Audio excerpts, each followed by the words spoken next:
তো hello guys, তোমরা সবাই কেমন আছো? আশা করি খুব ভালো আছো। আমিও ভীষণ ভালো আছি। তো আজকে একটা ছোট মিনি ব্লগ নিয়ে তোমাদের সাথে চলে এলাম। তো আজকে এসছি আমি আমার মা বাড়িতে ঘুরতে, কারণ একটা কারণ আছে। আমি যাব আজকে একটা নতুন ফোন কিনতে। তো ফোন কিনবো বলে আমি ভাবলাম তোমাদের সাথে একটু শেয়ার করি, এটা তো তোমাদেরকে শেয়ার না করলে হবে না। তো চলো, আমি সকালবেলা স্নান টান করে চলে এসেছি মা বাড়িতে একটু ঘুরে ফিরে।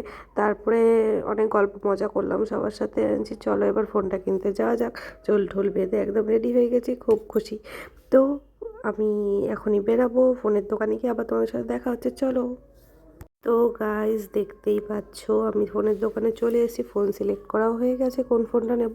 এটা হচ্ছে S23 Pro। তো তোমরা জানিও ফোনটা কেমন হয়েছে আর কার কার কাছে এই ফোনটা রয়েছে, কে কে নিয়েছো।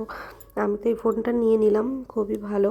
তো আমার ভালো লাগলো আর দোকানদারও সাজেস্ট করলো এই ফোনটাই। তো ফোনটা তো আমি নিয়ে নিয়েছি, তোমরাও জানাও কেমন হয়েছে ফোনটা, কমেন্ট অবশ্যই করো। আর ভিডিওটা লাইক শেয়ার করে দিও ভালো লাগলে। Thank you. দেখতে থাকো।